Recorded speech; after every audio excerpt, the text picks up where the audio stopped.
हे केशव, मेरे 100 पुत्र मारे गए और मैं अंधा क्यों हुआ?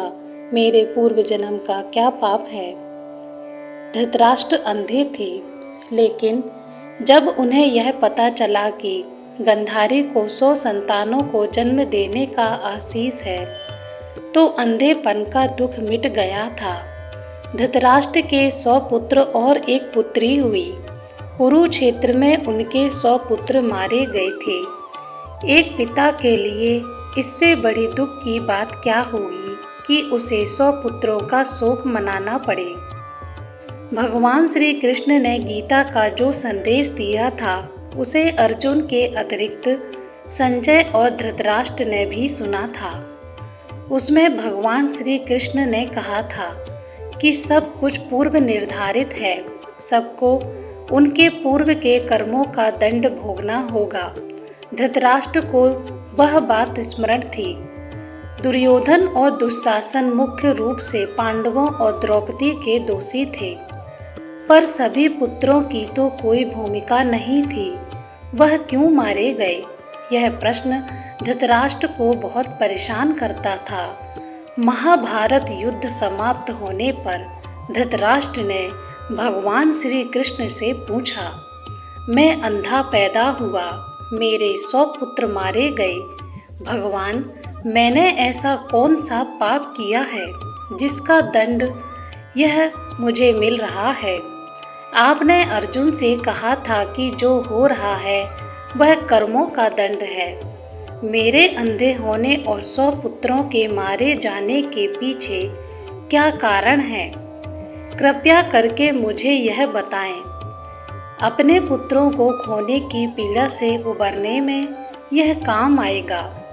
भगवान श्री कृष्ण ने कहा, महाराज धृतराष्ट्र, आपने उचित ही सुना था कि कर्मों का दंड भोगना ही पड़ता है, उससे कोई बच नहीं सकता। राजा और समर्थवान लोगों को कर्मों का दंड विशेष रूप से भोगना पड़ता है। ईश्वर उन्हें समर्थवान बनाते हैं तो उनसे ज़्यादा जिम्मेदार होने की आशा रखते हैं। कुछ पाने के लिए कुछ तो देना ही पड़ेगा ना महाराज। आप इस जन्म में भी राजा हैं और पूर्व जन्म में भी राजा थे, पर आपने कई पाप कर्म किए हैं। धृतराष्ट्र अधीर हो गए। वह बोले, हे केशव, मैं इस जन्म में जो किया वह मेरे सामने है। एक राजा और एक बड़े परिवार का मुखिया होने के नाते मुझे वही उचित लगा। पूर्व जन्म का रहस्य जानने को उत्सुक हूँ। कृपया करके वह रहस्य खोलें कि ऐसा कौन सा पाप था कि मैं अंधा भी हुआ और 100 पुत्र भी गंवाए। भगवान श्री कृष्ण धृतराष्ट्र को पूर्व जन्म की याद दिलानी शुरू की। उन्हें पूर्व जन्म लेकर गए। भगवान श्री कृष्ण ने बोले, महाराज धृतराष्ट्र, पिछले जन्म में भी आप एक राजा थे। आपने राज्य में एक तपस्वी ब्राह्मण रहते थे।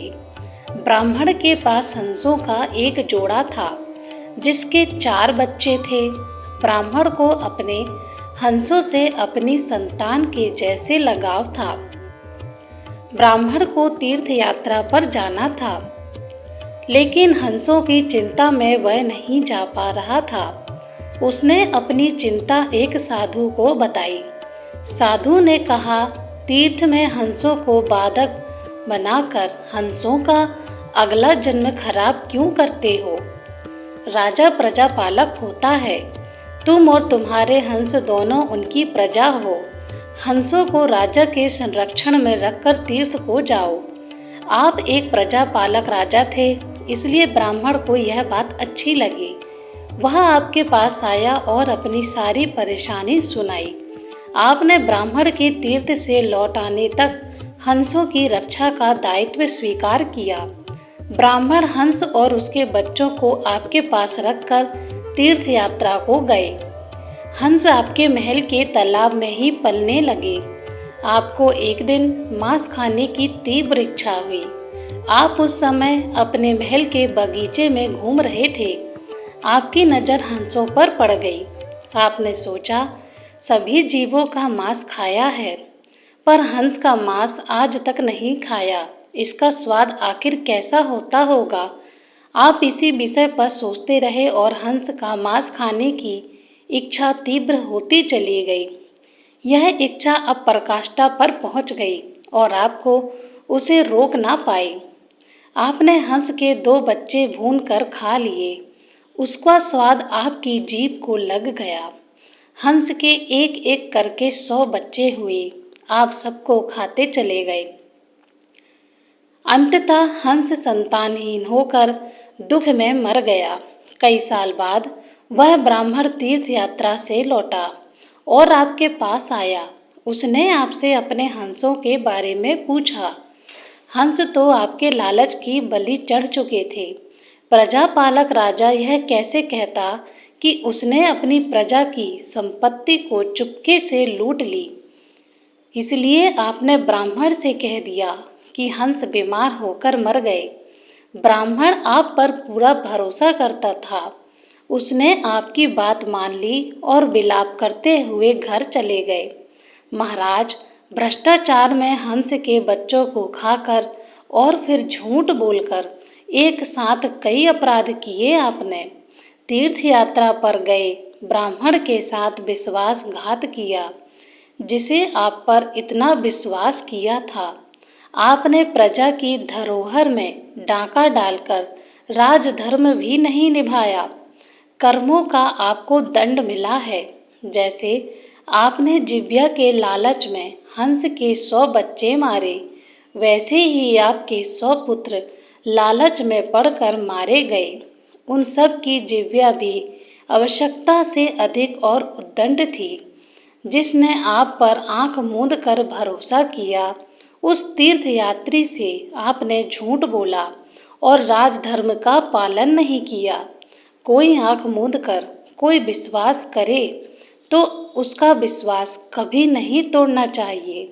इसी विश्वासघात के कारण आप अंधे और राजकाज में असफल व्यक्ति हो गए। भगवान श्री कृष्ण ने कहा, सबसे बड़ा छल होता है विश्वासघात। आप उसी का फल भोग रहे हैं। दोस्तों, वीडियो अच्छी लगी हो तो लाइक और शेयर करें और ऐसी ही और वीडियो सुनने के लिए हमारे चैनल को सब्सक्राइब जरूर करें। धन्यवाद।